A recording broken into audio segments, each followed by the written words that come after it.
Demain, 21 juin 2021, débutent sur toute l'étendue du territoire national les épreuves écrites du baccalauréat session de juin 2021. Cette année, 82 938 candidats, dont 31 931 filles, se lanceront à l'assaut de ce diplôme dans 132 centres de composition.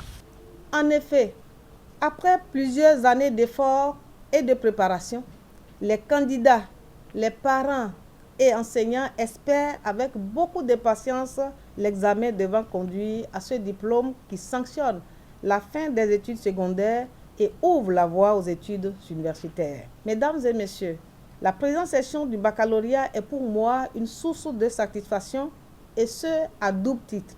Premièrement, le taux des filles est passé de 33,95% en 2019 à 36,74% en 2020 et 38,50% en 2021. Ceci prouve que davantage de filles sont scolarisées et qu'elles abandonnent de moins en moins les classes.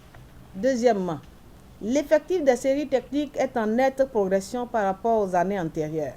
Ceci est à l'actif du gouvernement de son Excellence le Président Patrice Talon, qui, au plan des réformes majeures, a mis l'accent sur l'enseignement technique et la formation professionnelle.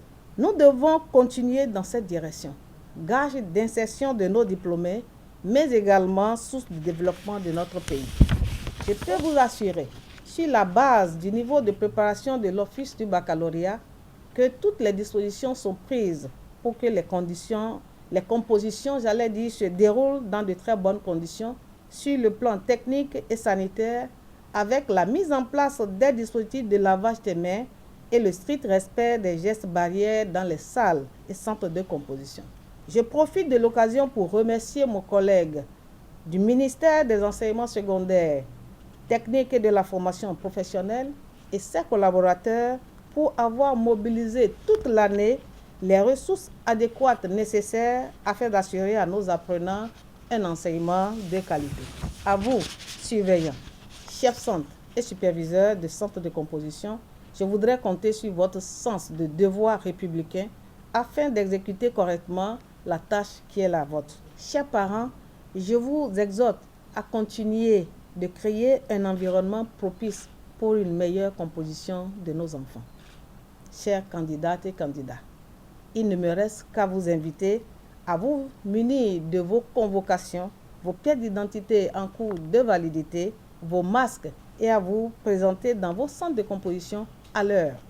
Ne cédez pas à la tentation de facilité et comptez sur votre travail personnel. J'espère donc de votre part un taux de réussite plus élevé que celui de l'année dernière. Enfin, je vous souhaite bonne concentration.